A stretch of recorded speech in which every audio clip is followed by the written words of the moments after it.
Hola, ¿qué tal? Buenas tardes a todas y a todos. Los saluda nuevamente el Departamento de Derecho de la Universidad Autónoma de Aguascalientes para continuar en esta tercera jornada del Cuarto Congreso Internacional de Justicia Penal y Política Criminal de la Universidad Autónoma de Aguascalientes.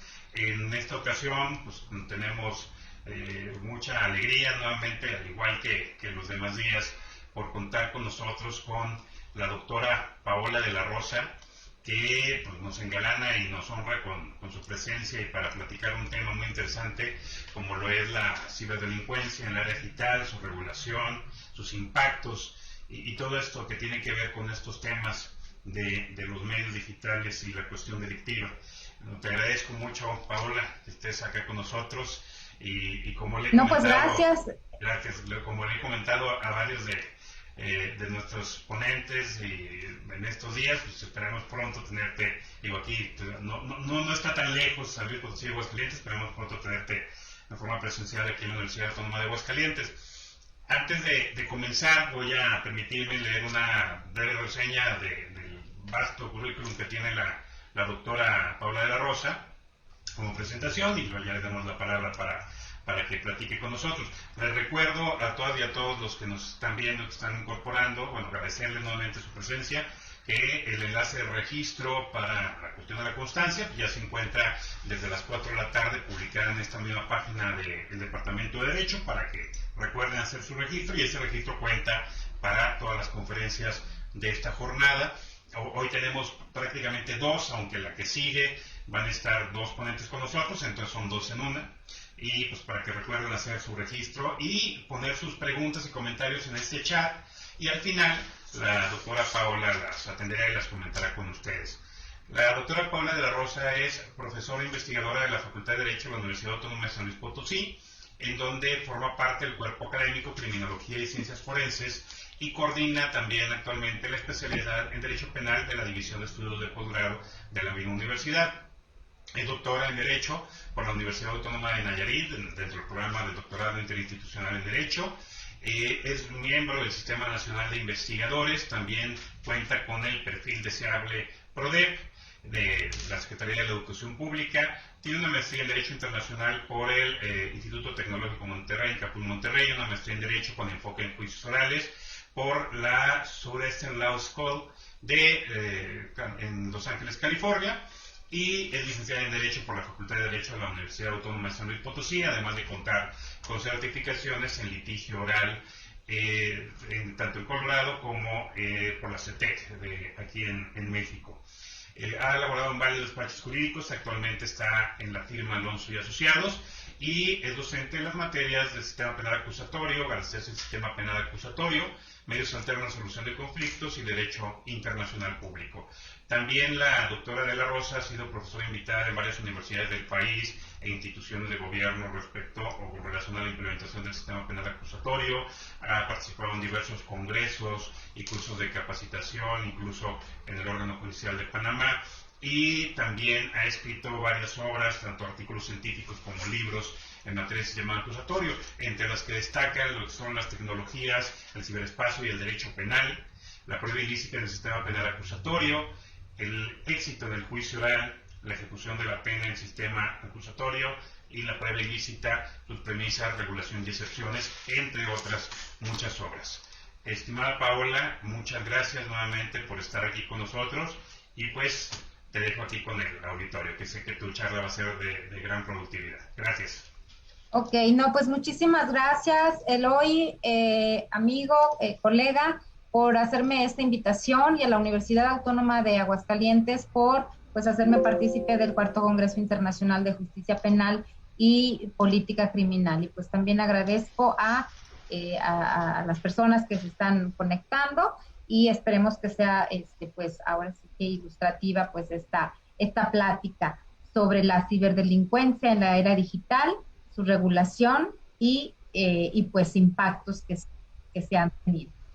Bueno, pues me gustaría comenzar hablando de pues de las tecnologías, ¿verdad? Sabemos que las tecnologías impulsan y potencian procesos de enseñanza, laborales, gubernamentales, empresariales, pero también y desafortunadamente, sabemos que las tecnologías están siendo utilizadas, empleadas para cometer conductas ilícitas y que, por lo tanto, pues existen riesgos para los usuarios de dichas tecnologías. Hay nuevas posibilidades de actuar, ¿verdad?, en forma delictiva a través de las mismas. Cuando hablamos de cibertecnología, estamos hablando de actividades apoyadas en la tecnología, y cuando hablamos de ciberdelincuencia, estamos haciendo referencia a lo que son las tecnologías empleadas en la planificación y ejecución de formas de destrucción que pueden tener gran alcance y ser de carácter global. Es decir, pueden cometerse en un país y pueden tener efectos en otros. Sabemos también que las redes y las aplicaciones que utilizamos día con día, pues no nos ofrecen mecanismos de seguridad suficientes a nosotros como usuarios, que muchas veces ellos transfieren la responsabilidad a los que estamos utilizando y no a los creadores de las plataformas o a los creadores de las aplicaciones que, les digo, pues estamos actualmente necesitando y utilizando día con día. Entonces, pues esto hace que nosotros como usuarios pues seamos más vulnerables a los ciberatacantes. Vamos a empezar, me gustaría empezar con lo que es una definición de delitos cibernéticos. Esta la aporta Julio Telles Valdés, que pues también tiene obras sobre el tema. Se llama delitos informáticos. Y él menciona que son conductas que solo personas con conocimientos especiales pueden cometerlos, que provocan serias pérdidas económicas y que pueden cometerse sin la presencia física del atacante. Es decir, yo estoy en México y puede haber otra persona en cualquier lugar del mundo con acceso a la red de internet, con un dispositivo conectado, y puede estar ya realizando pues algún tipo de transferencia ilícita, por ejemplo, y que tienden a ser conductas en realidad muy sofisticadas. Por lo general, el ciberdelincuente es una persona que tiene amplios conocimientos de electrónica, de sistemas, de medios de comunicación, y que es debido a ello que lleva a cabo estas conductas. Y por lo mismo, porque son actividades en realidad sofisticadas y a través de medios electrónicos, en ocasiones tienden a comprobarse con dificultad. De hecho, el tema de la prueba electrónica, pues es un tema que merece ser analizado y ser comprendido, y que finalmente nosotros como conocedores del derecho, como abogados, pues tenemos que valernos de la información y del conocimiento que nos proporcionen personas que conocen del sistemas computacionales, de peritos, inclusive ya peritos cibernéticos. ¿Por qué? Porque pues son cuestiones un tanto sí complejas, y debemos inclusive pues echar un vistazo a cómo es la preservación, el manejo que se debe de tener incluso para el resguardo de los datos, de la información que será prueba digital. Bueno, ¿cuáles son las características más comunes de los ciberdelitos o de la ciberdelincuencia? Bueno, en primer lugar, tenemos que tener en consideración la rapidez y el acercamiento en tiempo y espacio para su comisión.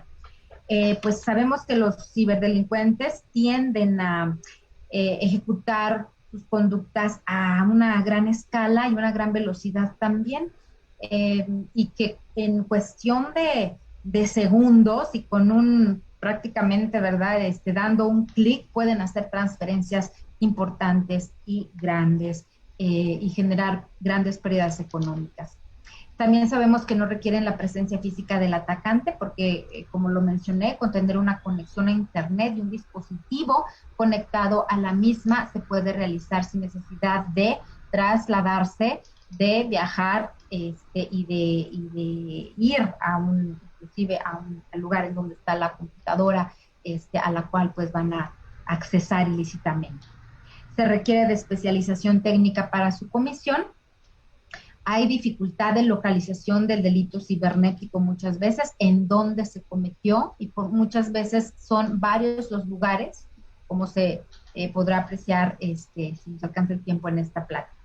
y pues facilidad para encubrir el hecho, porque los indicios muchas veces tienen una naturaleza volátil y pueden ser fácilmente alterables. Por eso el tema también de, les digo, la conservación de la prueba digital o de la prueba electrónica, pues es, creo que un tema al cual se le debe de dar mayor importancia. Generan pérdidas económicas importantes. Aquí les voy a mencionar que, por ejemplo, de acuerdo a Data Warner, México está en el tercer lugar de ciberataques, lo cual reflejó una pérdida de 7.7 millones de dólares como consecuencia. Los delitos han superado a otros, los delitos cibernéticos han llegado a superar a otros delitos económicos, como por ejemplo el soborno, la corrupción, la apropiación de activos. Inclusive datos también proporcionados por la firma KPMG señalan que los ciberataques son pues una prioridad para las empresas hoy en día, por los daños económicos promedios, por los incidentes, ¿verdad? Sufridos por las empresas, porque pues se llega también a mencionar que ha sido de 2 millones de pesos. Entonces, y las cifras finalmente pues van en aumento. Tanto las cifras, las pérdidas económicas, como también comentarles el tipo de conductas y el ciberdelincuente es una persona que finalmente le gusta la tecnología, sabe cómo utilizarla a su conveniencia y en perjuicio de alguien más. Y está jugando y está tratando de descubrir nuevas formas de accesar, de moverse en el terreno, en el ciberespacio. Ofrecen facilidades de tiempo y espacio, en milésimas de segundo pueden cometerse. Dijimos que presentan dificultades para su comprobación y pueden o no tener un carácter transnacional. Pueden también haberse cometido dentro de un país. Bueno, ahora, los rubros de intervención de las tecnologías de la información y la comunicación en la ciberdelincuencia informática. Cuando hablamos de informática, pues hablamos de lo relacionado con las computadoras. Por ejemplo, puede ser un acceso ilícito o un acceso no autorizado a equipos de cómputo. Podemos hablar de robo, alteración o copias de información contenidas también en computadoras, de falsificación de documentos mediante equipos de cómputo, de fraudes financieros a través de redes informáticas, de ataques informáticos a servidores, de robo de programas de cómputo, de identificación de correos electrónicos, por ejemplo. Podemos hablar también de recuperación de información en dispositivos digitales de almacenamiento, de ataques informáticos a redes, de cómputo, de rastreo de servidores, de clonación de bandas magnéticas, por mencionar algunos. Pero también tenemos intervención en las telecomunicaciones, y aquí vamos a estar hablando, por ejemplo, de cuando se identifican dispositivos o equipos de telecomunicaciones, cuando se intervienen las líneas telefónicas, cuando hay un ataque o un daño a una red de comunicación, cuando hay robo de flujos electromagnéticos, por ejemplo, la televisión por cable, o el uso indebido de frecuencias de comunicación. Y por otro lado, tenemos los rubros de intervención de las TICs en lo que es la ciberdelincuencia electrónica. Entonces, son 3 tipos de rubros. En este tipo, que es de electrónica, podemos hablar, por ejemplo, de la identificación y funcionamiento de dispositivos o equipo electrónico, de la identificación de principios y funcionamientos de circuitos electrónicos, de análisis de diagramas esquemáticos, o finalmente, y mejor comprendido, de la alteración de un cajero automático. Bueno, entonces, pues sí, comentarles entonces que la ciberdelincuencia es la criminalidad que se relaciona con el uso o la intermediación de un derecho o dato informatizado, y que se caracteriza por la sofisticación y el profesionalismo en el actuar.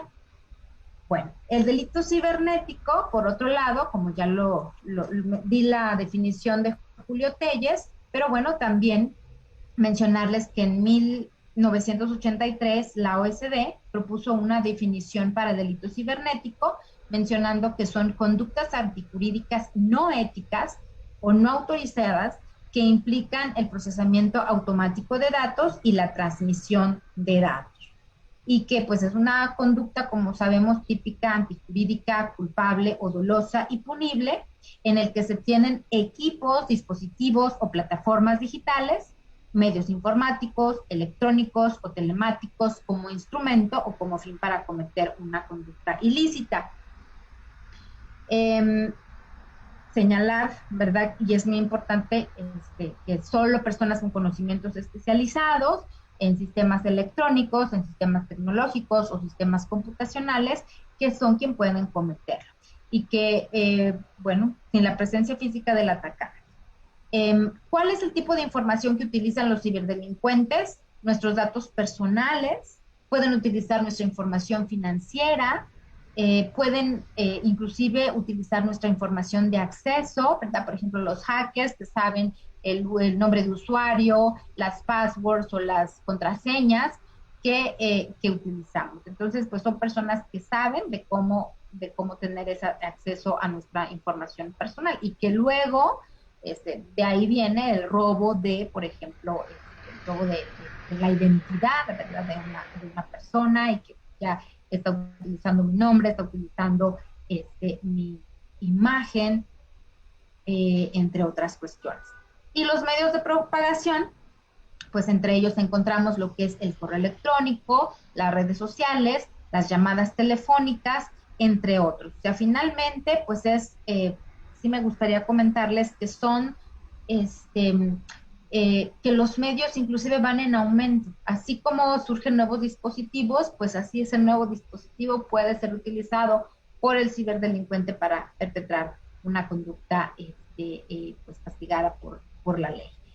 Y dentro del marco jurídico de la ciberdelincuencia, pues me gustaría comentarles que si bien existen estos convenios, algunos han sido ratificados por México y otros no. Por ejemplo, el Manual de las Naciones Unidas para la Prevención y Control de Delitos Informáticos, que ya desde 1994 pues surge y por parte de la ONU. Aquí precisamente se trata de prevenir esas conductas y el tratar de, por lo menos, establecer ya la existencia de un delito informático, aunque como lo vamos a ver más adelante, ya por lo menos se está hablando de delitos informáticos. La denominación de delitos informáticos no es la mejor, ni es la más actual, ni es la que está a la vanguardia. Porque al señalar delito informático, estamos señalando delito cometido por computadora. Y como ya pues he mencionado brevemente, no únicamente se pueden cometer a través de computadoras, sino a través de iPads, de tablets, de smartphones, no necesariamente a través de lo que es un equipo de cómputo. Bueno, después tenemos los tratados del Internet, el tratado de la OMPI, que es la Organización Mundial de la Propiedad Intelectual, sobre los derechos de autor, y otro tratado de la OMPI sobre la interpretación o ejecución de fonogramas. Estos son de 1996, son dos tratados, son conocidos como los tratados de Internet, y más que nada se dedican a regular y también a sancionar las conductas que tengan que ver con el robo, por ejemplo, de creaciones o invenciones, pues, del intelecto humano, que pueden ser desde las marcas, desde los diseños industriales, desde todo aquello que forma parte de la inventiva y que se protege por la propiedad industrial. Bueno, pues esos tratados de la OMPI lo tratan también de realizar, y que varios de ellos pueden ser cometidos a través de medios digitales. Luego tenemos lo que es el Convenio de Budapest, suscrito en Hungría en el año 2001. Aquí voy un poquito en orden cronológico. Sin embargo, este convenio, aunque primeramente fue abierto a los miembros del Consejo de Europa, que fueron 47, y que después ya se abrió la posibilidad para que otros países que no fueran miembros del Consejo pudieran ratificarlo, y es aquí en donde pues se convierten en signatarios países como Estados Unidos, Canadá, Chile, Argentina, Paraguay, Panamá, entre otros, pero nos encontramos que México aún no lo ha ratificado. Entonces, ya hemos, se han presentado una serie de pues estudios ¿qué es el Convenio de Budapest? Primeramente, bueno, pues es una ley modelo, es una ley guía que va a servir precisamente a otros países para que ellos adopten dentro de sus propios ordenamientos, pues eso, ¿no? Lo que son los delitos electrónicos o cibernéticos, la forma de prevenirlos, cómo se deben de tipificar y finalmente pues para su investigación y sanción. Un delito, o más bien señalarles que para finalmente investigar y sancionar estas conductas, pues va a ser una premisa importante que estén tipificadas en la ley y que la tipificación no sea limitativa, sino al contrario, ¿no? Que sea amplia, porque mientras mayor cantidad de conductas estén tipificadas, esto va a permitir que puedan ser sancionadas y finalmente, pues tendrá que ver eso también con la no comisión de estos delitos, políticas de prevención, etcétera. Pero entonces les comentaba que el convenio de Budapest, pues no ha sido ratificada por nuestro país, y que nosotros no somos parte del Consejo de Europa, somos observadores. Sí se dio la oportunidad y se abrió la posibilidad de que fuéramos signatarios, pero pues hasta ahora pues inclusive ha habido ya escritos o dictámenes al Congreso de la Unión solicitando inclusive al Senado pues que realice esas de evaluación para que nosotros seamos parte también de el convenio de Budapest. Y luego tenemos el convenio iberoamericano de cooperación sobre investigación, aseguramiento y obtención de prueba en materia de ciberdelincuencia. Y por eso fui así en orden cronológico. Creo que ahorita nos encontramos con dos cuestiones importantes. Una es cómo regularlos, qué tipificar, qué contemplar como un delito cibernético, pero por otro lado, qué hacer para comprobarlo, porque muchas veces no es fácil. Cómo obtener esa prueba, cómo preservarla, conservarla y darle el tratamiento también para no finalmente alterar esta información o estos medios de convicción electrónica. Y esta pues es del año 2014. Después, bueno, pues me gustaría comentarles que hay varias clasificaciones de los delitos cibernéticos que han ofrecido algunos autores. Esta es un cuadro que yo elaboré a partir del convenio de Budapest y que pues se los voy a comentar. El convenio de Budapest realiza una clasificación en 4 y menciona que hay delitos cibernéticos contra la confidencialidad, integridad y la disponibilidad de datos y sistemas informáticos. Como delitos informáticos, hay delitos relacionados con el contenido y hay delitos o infracciones contra la propiedad intelectual, que son los que finalmente pues está regulando los tratados de la OMS. En cuanto a los delitos contra la confidencialidad, integridad y disponibilidad, pues ahí podremos encontrar, por ejemplo, el acceso ilícito o el acceso no autorizado a redes de cómputo, los ataques a la integridad de un sistema, la interceptación ilícita, el abuso de dispositivos o ataques a la integridad de datos. Los delitos informáticos propiamente pues son los delitos cometidos con computadoras y contra sistemas de cómputo como falsificación informática o fraudes informáticos. Y luego tenemos delitos relacionados con el contenido. Aquí el convenio de Budapest menciona, pues son los delitos relacionados con la pornografía infantil. Sin embargo, y encuentro que pues hay o debería de haber una actualización en cuanto a esos delitos relacionados con el contenido, porque pues nos podemos encontrar ahorita delitos o ciberdelitos que causan daño a lo que es la intimidad, privacidad o dignidad de una persona y específicamente pues de las mujeres y que se cometen mediante las tecnologías de la información y la comunicación. O por ejemplo también aquellos delitos que dañan la integridad sexual de una persona, que en el caso, por ejemplo, de la pornografía puede ser el caso. Ahora, y también me gustaría relacionar esta diapositiva con el título que le di precisamente a la plática del día de hoy, que era cuáles son los impactos que ha tenido pues la ciberdelincuencia, los ciberdelitos. Pues sin duda alguna, y un impacto importante y actual en nuestro país ha sido la promulgación y la publicación en el Diario Oficial de la Federación de lo que se conoce como la Ley Olimpia, que fue precisamente el 1 de junio del año 2021.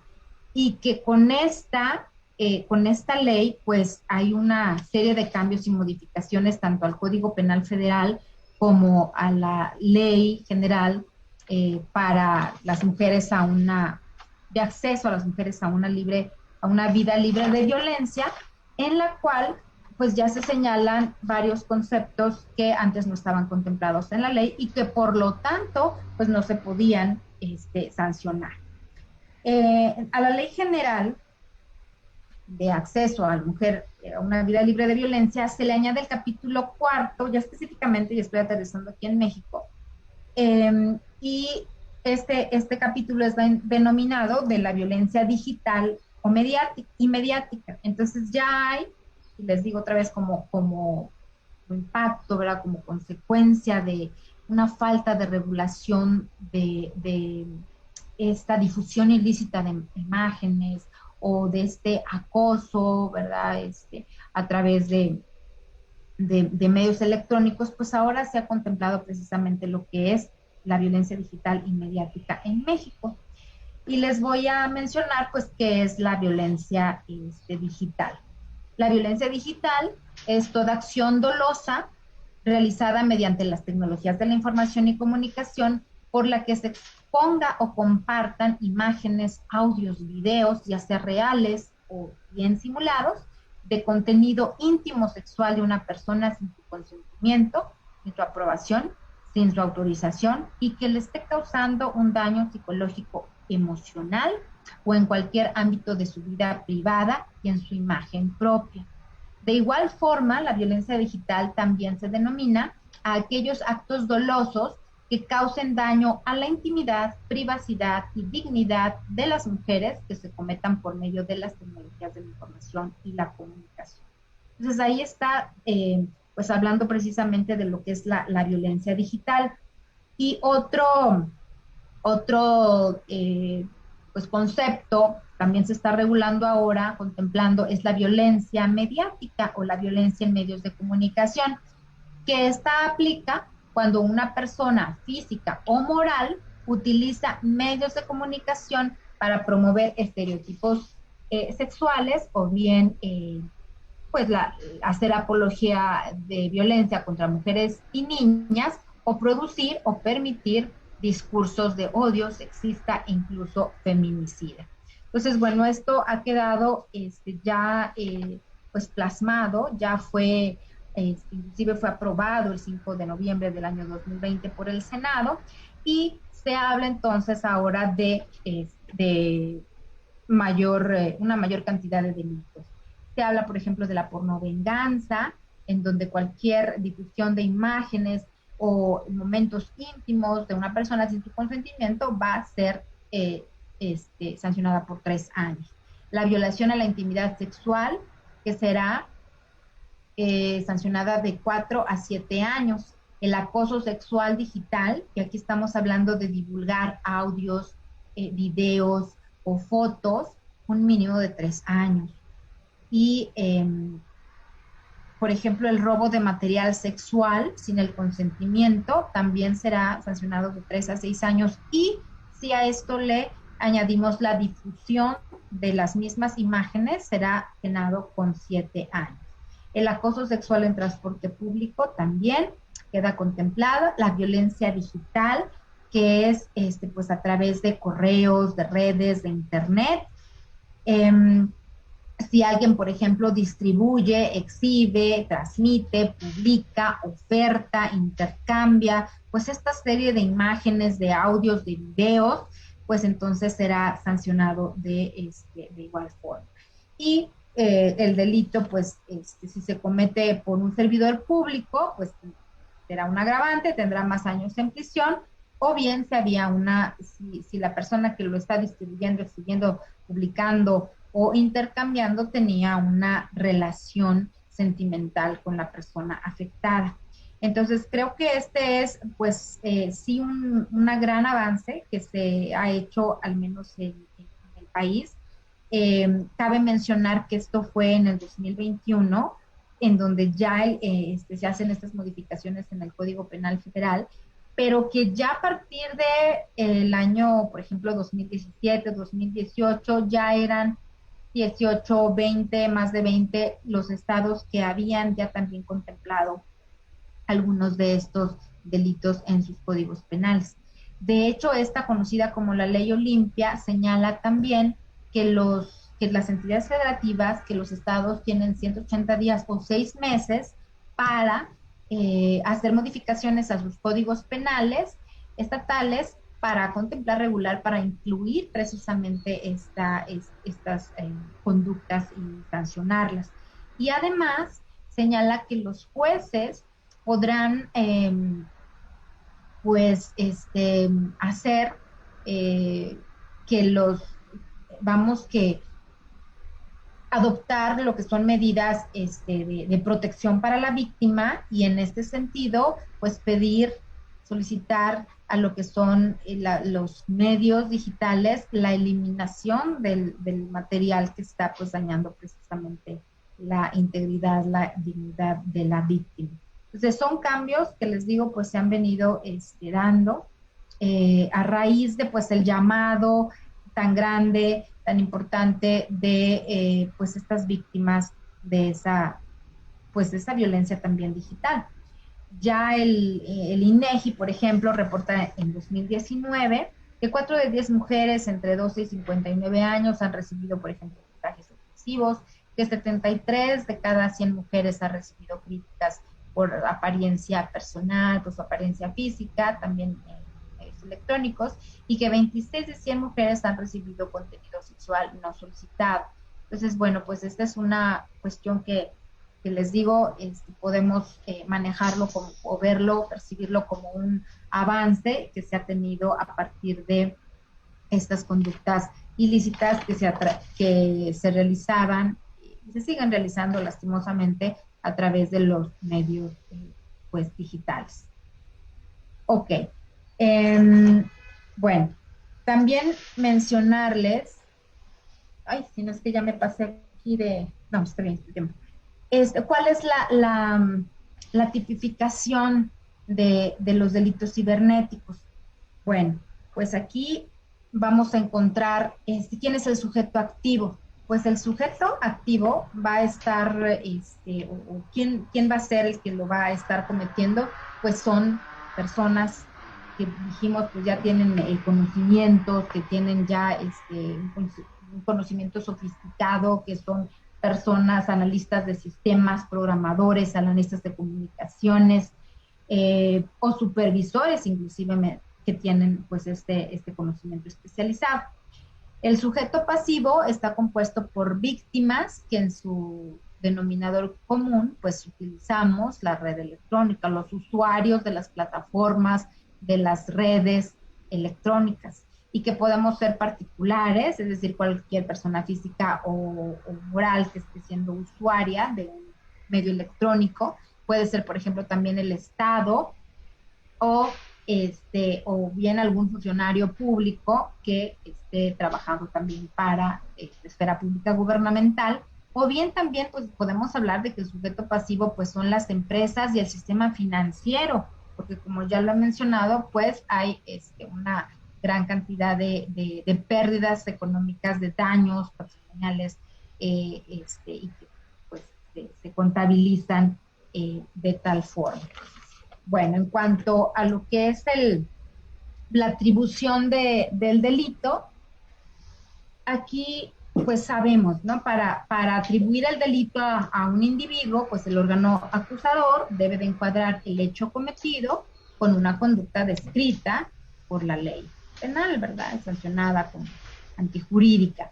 Y aquí es uno de los graves problemas de la ciberdelincuencia, que no todas las conductas están tipificadas o no todas los medios de comisión, que es aún lo más grave.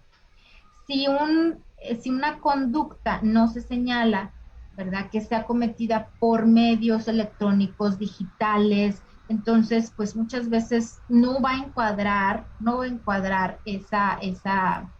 eh, esa acción y por lo tanto la conducta pues puede permanecer impune y no sancionarse. Entonces, y como lo escribí aquí en la diapositiva, una de las dificultades de adecuar la conducta a un tipo específico es que al ser varias las conductas consideradas como ciberdelitos, estas no están reguladas todavía por la ley penal, por ser estas tan diversas y por aumentar y variar constantemente. Como les dije al inicio de esta plática, pues resulta que los ciberdelincuentes es gente estudiosa que está viendo pues cómo ingresar, cómo tener accesos ilícitos, cómo utilizar la red, cómo hackear, etcétera, y que finalmente pues los congresos necesitan estar también a la vanguardia y saber qué es lo que se está, cuáles son las conductas que se están llevando a cabo para tipificarlas, porque su no inclusión en el Código Penal, ¿verdad? Pues va a significar que dejen de ser sancionadas, que queden impunes. ¿Qué es lo que estaba sucediendo? Pues hasta antes de la publicación de esta ley Olimpia, pues no estaban contempladas una serie de conductas, una serie de violencias que ahora pues ya se han reconocido como tal. Y lo digo, algunos años atrás me puse a investigar estado por estado cómo estaban tipificados los delitos, inclusive cómo estaban denominados, porque inclusive su denominación llega a ser también materia de discusión. No hay una denominación o un concepto 100% aceptado. Algunas entidades y algunos países les llaman delitos informáticos, otros delitos electrónicos, otros delitos cometidos con la alta tecnología, otros le llaman ciberdelitos, otros crímenes por internet. Entonces hay una gran cantidad de conceptos que giran en torno pues a lo que se quiere sancionar. Yo les menciono que hablar de delitos informáticos no es la mejor manera y que todavía hay códigos que así lo siguen manejando, porque delito informático es únicamente delito cometido por una computadora. Que esto pues ya sabemos que ha ido aumentando las formas de comisión y que no únicamente son a través de estos medios. Entonces ya inclusive el cómo están señalando, ¿no? Es importante. Por ejemplo, España, que también hay de la legislación española, la ley de enjuiciamiento criminal, ellos ya no mencionan delitos informáticos, sino son delitos cometidos por medios electrónicos, por medios digitales. Entonces, es mejor ser más inclusivo y no mencionar palabras limitativas como informático, sino dar una amplitud y que sean considerados como delitos, conductas llevadas a cabo por medios electrónicos, digitales o tecnológicos. Eso sería lo mejor. Y no todos los códigos cuentan con esta conceptualización. Creo que es algo importante que se lleve a cabo. Bueno, mencionarles que inclusive, por ejemplo, yo en San Luis Potosí vi que había mucho rezago en materia de estos ciberdelitos, que teníamos conductas y que tenemos conductas que todavía pues no están contenidas y no están tipificadas ni sancionadas, pero que pues también mucho tiene que ver con esa, finalmente, pues voluntad política, que inclusive hasta presenté por ahí una iniciativa y pues por ahí no se realizó pues la atención que sí se consideraba que debería de ponerse a ese aspecto. Entonces, pero bueno, volviendo aquí al tema, pues precisamente, ¿no? Es el tener un código penal en donde pues se tipifiquen bien. Ok. Bueno, luego tenemos lo que es el elemento, el bien jurídico protegido. Pues el bien jurídico protegido va a ser hay algunas diferencias entre varios autores. Para Lucero Flores Salgado, por ejemplo, ella menciona que el bien jurídico tutelado en los delitos electrónicos va a ser la pureza técnica que supone o que presupone la informática, el resguardo de los medios involucrados en la computadora electrónica. Pero más adelante Gonzalo Rodríguez, en su libro Derecho Penal e Internet, menciona que el bien jurídico protegido más bien está constituido por la confidencialidad, la integridad y la disponibilidad de los datos y sistemas informáticos. Aquí también mencionar, hay otro autor colombiano que se llama Alexi Díaz, y él menciona que el bien jurídico protegido es la información o los datos, que finalmente si hay un acceso no autorizado, un acceso ilícito a sistemas de información, pues es los datos, la información la que se está, es el bien jurídico que se está protegiendo y que merece en todo caso un acceso ilícito ser sancionado. Como vemos, inclusive pues este bien jurídico protegido, pues ahora también podemos hablar de que es la integridad sexual o que es también la intimidad, la privacidad, la dignidad de las mujeres, que en delitos también de corte, por ejemplo, sí, en cuanto a la pornografía infantil, la pornovenganza, lo que estamos hablando de la violencia digital, pues es precisamente lo que se va a tutelar, ¿no? La intimidad, la privacidad, la dignidad. Okay, ¿qué es lo que estoy aquí precisamente en esta diapositiva, incluyendo? Esto es lo que nos da precisamente Gonzalo Rodríguez. Él menciona que lo que se protege es la integridad, la confidencialidad y la disponibilidad de los datos y sistemas informáticos. Bueno, la cibercriminalidad atenta contra bienes jurídicos de naturaleza individual y colectiva, porque, por ejemplo, un ciberdelincuente puede sabotear información a gran escala, como ya lo mencionamos. En este caso, lo que se busca tutelar es la conservación de esos otros bienes jurídicos a través de un adecuado funcionamiento de dichos sistemas. El elemento objetivo, pues, es todo atentado que signifique dañar o desviar el correcto uso de una máquina, por ejemplo, con la finalidad de causar un perjuicio que redunde un beneficio moral o material para sí o para otro por el uso indebido de una computadora sin la correspondiente autorización. El subjetivo, pues, es el dolo o la culpa con el que actúa el sujeto activo del delito informático, ¿no? Finalmente es el dolo, porque ya sabemos que son delitos en donde hay intención de hackear, intención de robar, de utilizar una imagen, de utilizar una contraseña, un nombre de usuario para acceder a información, o bien utilizar una imagen y lucrar con ella, o dañar por el hecho de dañar a una persona por ser una imagen íntima, por ejemplo. Entonces, pues es de proceder. Luego viene también otro elemento importante, que es la relación de causalidad, y esto tiene que ver con que haya un vínculo entre la conducta y el resultado, vínculo que permitirá concluir que la acción de la gente es el factor que determinó el resultado. Es decir, que la acción debe ser la causa del resultado y el efecto de aquella. Por ejemplo, si estoy hablando de una transferencia de fondos, por ejemplo, o de un uso ilícito de imágenes, pues esto es el resultado de que una persona está utilizando dispositivos electrónicos y que lo está utilizando sin autorización de la otra. Entonces, debe de haber una relación de causalidad.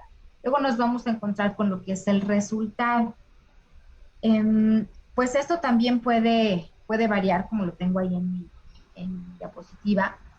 Puede ser un delito de carácter económico, por ejemplo, la transferencia de fondos de forma electrónica, o la utilización ilícita de la identidad o de una imagen propia, hasta transgresiones que dijimos que atentan o que dañan la dignidad del ser humano. Luego también podemos hablar, por ejemplo, de delitos que son de carácter instantáneo, como por ejemplo esa transferencia de fondos que hice mención, o bien, pues que se llevan a cabo un delito continuado, por ejemplo, una difusión ilícita de imágenes que lo hace la persona hoy, mañana, pasado mañana, y está realizando con carácter de permanente pues esta acción. Pues el lugar en donde se encuentra el sujeto activo y el resultado dijimos que pueden no coincidir.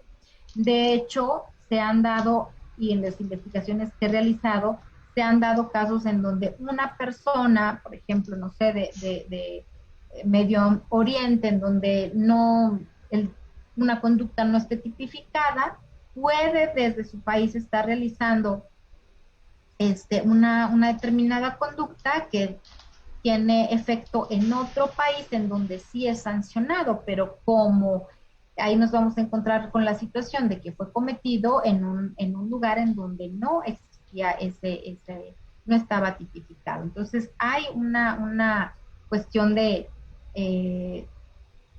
pues sí son situaciones que se deben atender y que se deben de regular, y precisamente son convenios como el de Budapest el que nos da una guía, el que nos da un modelo a seguir y nos está diciendo esto es lo que debes de regular como delito cibernético o como delito electrónico, porque pues de ellos se hacen valer los delincuentes, ¿no? De esas lagunas, de esas omisiones que tiene la ley para llevar a cabo pues, precisamente estos ilícitos.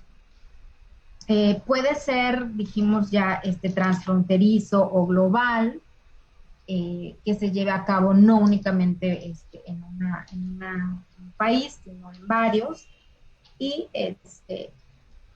los delitos cibernéticos, pues va a ser frecuente que la ejecución de la conducta delictuosa y el resultado de la misma estén disociados territorialmente. Entonces, mientras la ejecución es en un país, el resultado pues es en otro. De hecho, precisamente esto que tengo aquí, el lugar de la comisión. Dice muchas veces en este tipo de delincuencia es complicado especificarlo porque los ciberdelincuentes atacan sitios web. La conducta ilícita se comete desde la red externa, intranet, etcétera. Es decir, se va extendiendo el lugar del hecho en temas de delitos tecnológicos. Entonces estamos hablando, por ejemplo, de que lo que se está atacando es el sitio web, ¿no? Y esta situación pues ya nos da por ahí cuestiones de análisis.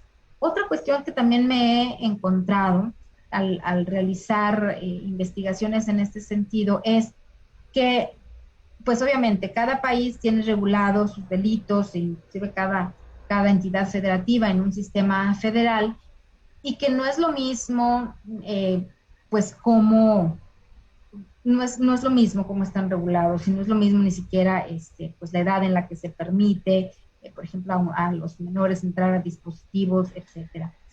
En una investigación que hice sobre aplicaciones educativas, me encontré que efectivamente la aplicación está transfiriendo la responsabilidad del contenido, de los datos de los usuarios a ellos, a los usuarios. no haciéndose responsable de tener mecanismos de seguridad. Entonces, esa es una cuestión importante que pues merece ser también atendida, ¿no? El usuario, nosotros como los usuarios, pues en nosotros descansa esa responsabilidad de tener medidas de seguridad cibernética. Entonces, pues es algo importante mencionar.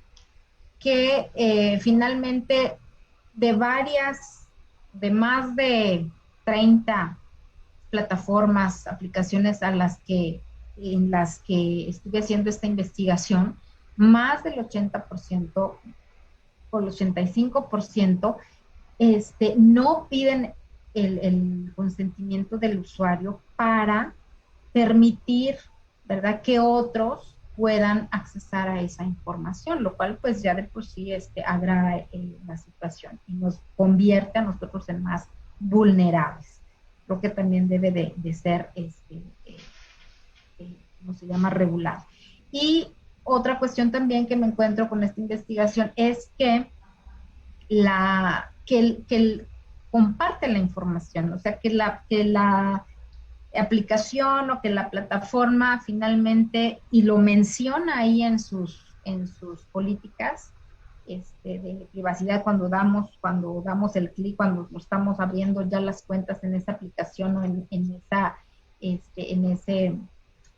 esa plataforma, está permitiendo y que no lo leemos generalmente, que esa aplicación comparta nuestra información con terceros. Que finalmente también importante mencionar las famosas cookies, ¿verdad? O ellos se respalda con que, es que vamos a compartir tu información, pero es para dar un mejor servicio al usuario. Vamos a compartir tu información porque finalmente estos otros sitios lo que quieren saber son qué tendencias tienes, tendencias de compra, gustos, etcétera. ¿Para qué? Pues para posteriormente esos otros sitios mandarte información sobre pues, los sitios, sobre lo que tú ya en algún momento accesaste, ¿no? Entonces, por ejemplo, pues si nos gustan, no sé, las pizzas, la comida italiana, pues voy a ver muy a menudo en mi computadora, pues hay anuncios sobre comida italiana, ¿no? O que si me gusta la ropa de determinada, no sé, no marcas, pero inclusive un outfit, una vestimenta de determinado tipo, pues voy a ver en mi computadora también o en el dispositivo que esté utilizando, pues esa tendencia, ¿no? Y digo, solamente por hablar de la cuestión del consumo. En épocas electorales también vienen ahí otra serie de también lluvias de pues mensajes ahí de contenido político y de contenido de esta índole, ¿no? Entonces ellos se respaldan diciendo, pues nosotros tú le diste que sí, tú aceptaste esta política en donde nosotros vamos a compartir tu información, la información que nos estás dando y que nos estás dejando y que te estamos pidiendo con otros finalmente sitios. Y pues esto es lo que finalmente está ocurriendo. Bueno. Y dice, para la solución de los problemas que se presentan en la regulación de conductas ejecutadas. Ok. Bueno, creo yo aquí que, como lo mencioné, una cuestión que debe de urgir y que debe de que las empresas deben de estar más involucradas es en ofrecer a sus usuarios mejores mecanismos de seguridad y no traspolar toda la responsabilidad en el usuario como lo están haciendo la mayoría. Entonces, que finalmente hay algunos, sobre todo instituciones financieras, que tienen mayores mecanismos de seguridad, ampliamente conocido, ¿no? Las instituciones financieras que ya tienen ahí los mismos candados en la misma sitio, el nombre del sitio, y que solamente este es el lugar seguro y que nosotros debemos pues ver precisamente ese sitio. Entonces, una de esas cuestiones es el que las empresas mismas sean conscientes de que tienen que ofertar mejores mecanismos de seguridad.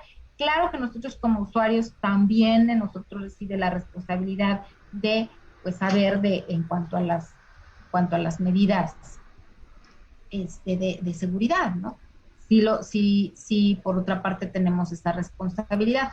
Y por otro lado, los estados que tienen la pues enorme responsabilidad de legislar para incluir, para tener en su catálogo de delitos cometidos por medios electrónicos, pues de ampliar el catálogo de esos delitos, de no ser omisos, de no dejarlo a delitos informáticos nada más. O sea, aquí la cuestión es incluir, ampliar la forma de comisión a través de medios digitales, electrónicos, tecnológicos, y dejar amplio ese aspecto de medios comisivos que están utilizando los ciberdelincuentes, por otro lado. Y les digo, pues sí, tomar esas pautas de esas leyes modelo como las que ya les he mencionado para incorporarlas dentro de de los propios códigos penales.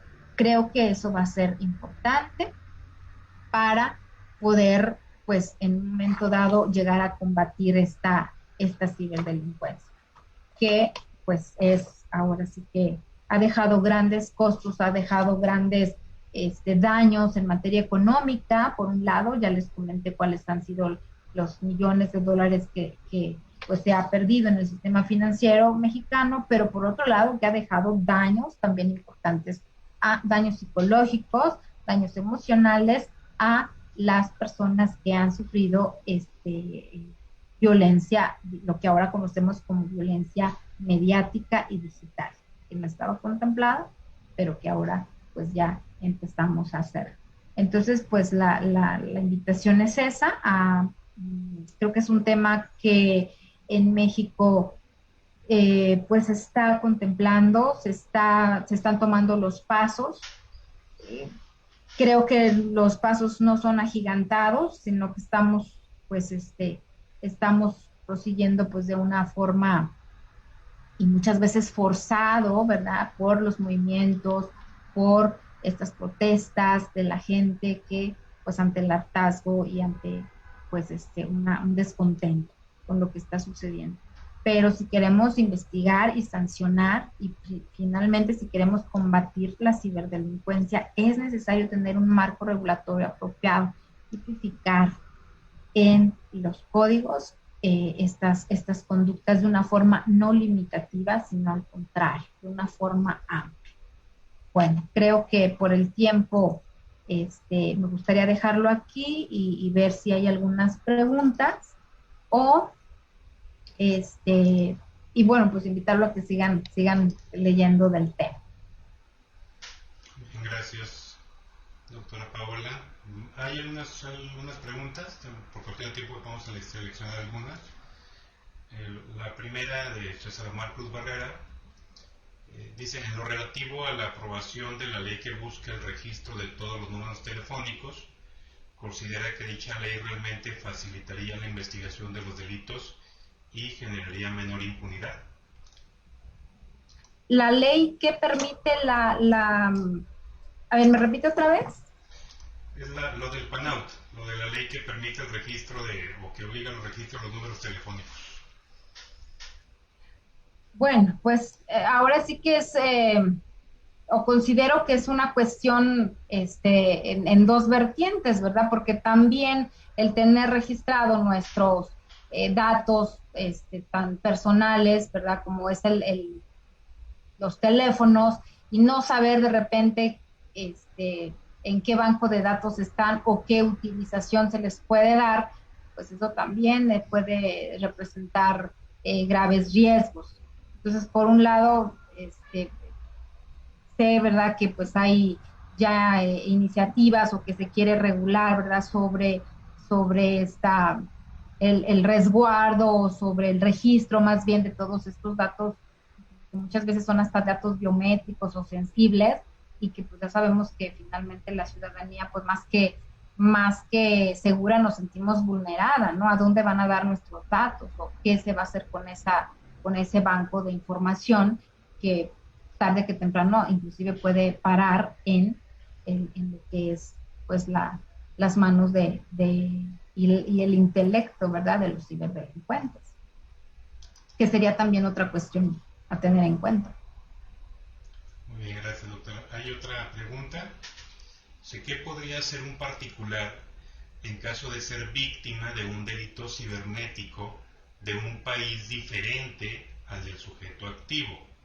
Como ejemplo, una persona de Argentina sube contenido sexual sin el consentimiento de otro, cuyo sujeto pasivo está en otro país, como Chile. Uh-huh. Sí, pues recordemos que el delito va a ser perseguido en donde este es cometido. Entonces, muchas veces pues vamos a tener que tener atención en dónde es cometido, porque de ahí parte si va a ser sancionado o no. Y en la investigación que yo he hecho, pues precisamente he encontrado que de eso se valen algunos delincuentes, de las omisiones que tiene la ley en este sentido, porque pueden estar muy bien cometiendo el delito en un lugar en donde quizás sí es permitido, no está sancionado, y los efectos de los efectos de esa conducta tienen lugar en un país en donde pues sí es sancionado. Y muchas veces lo que me he encontrado es que ha permanecido impune, en tanto no se contemple en el lugar en donde es perpetrado, es cometido. Gracias, doctora. Hay un par de preguntas de distintas personas, pero creo que van de la mano, se pueden ser conjuntas. Vivi Armstrong, ¿es necesario hacer uso de peritos especializados para identificar si el acusado hace uso de varios dispositivos?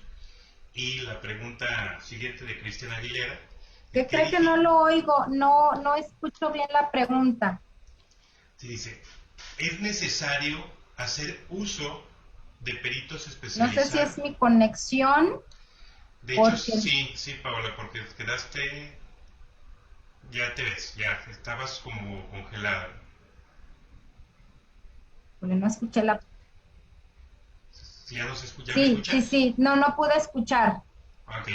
Ya. ¿Es necesario hacer uso de peritos especializados para identificar si el acusado hace uso de varios dispositivos? Y de la mano va con otra pregunta de Cristian Aguilera que dice, ¿qué dificultad se presenta para llevar una cadena de custodia en este tipo de delitos? Así es. Sí, definitivamente sí se necesita de peritos en electrónicos, en sistemas computacionales que puedan, primeramente, les digo, lo que yo me he encontrado es, y lo que menciona ahí la segunda pregunta es, cómo conservar cómo poder resguardar el dispositivo o una computadora, por ejemplo. Entonces, ello no es fácil, porque bueno, ya necesitaría irme un tanto yo con un perito pues, sí, en cibertecnología, para que él, con finalmente toda la gama de conocimiento tecnológico y en electrónica, pueda pues precisamente explicarlo. Pero sí es complicado, sí les voy a mencionar que es complicado, que sobre todo el resguardo, el mantenimiento, la preservación de todos estos dispositivos tiene tiene varios pasos y tiene varios requisitos que sí los debe de llevar una persona muy especializada para que sí se puede, que muchas veces pensamos que no se puede descubrir quién tuvo acceso a la computadora o desde dónde fue el acceso ilícito a otro centro de cómputo, pero lo que les puedo mencionar sin necesidad de meterme a cuestión muy tecnológica, que ya no sería tanto mi campo de estudio, pues es que sí se puede realizar, ¿no? Que finalmente va a depender de una buena conservación de los dispositivos, de la información que ahí se encuentra.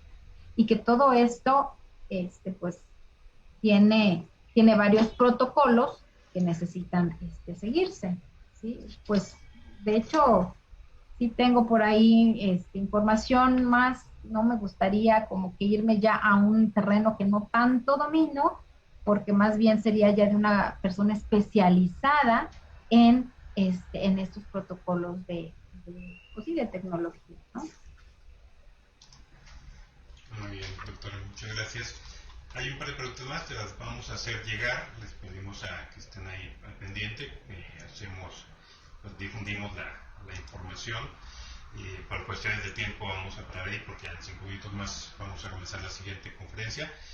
Y te agradecemos la Universidad Autónoma de Aguascalientes, el Centro de Ciencias Sociales y Humanidades y el Departamento de Derecho, te tiene un reconocimiento por impartir la conferencia sobre cyber o ciberdelitos y su regulación de impactos y efectos. En un momento más te lo hago llegar en forma digital, Pablo, para que lo tengas ahí a la mano, pero sobre todo el reconocimiento de todos y todos los que estuvimos aquí presentes, con una conferencia muy interesante, con muchos elementos, hay muchos comentarios y al rato para que te eches un clavado a la página de Facebook sobre el tema y sobre tu conferencia, con felicitaciones y demás.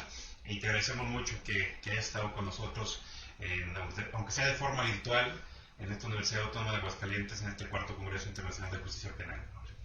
Muchísimas gracias por la invitación, Eloy, y pues mi agradecimiento y muy gustosa de haberlo compartido con todos ustedes. Muchas gracias, Paola. Y gracias también a todas y a todos ustedes. En breves 5 minutos nos conectamos en esta misma página, por favor, para la siguiente conferencia en materia de psicología forense. Muchas gracias a todos y a todos.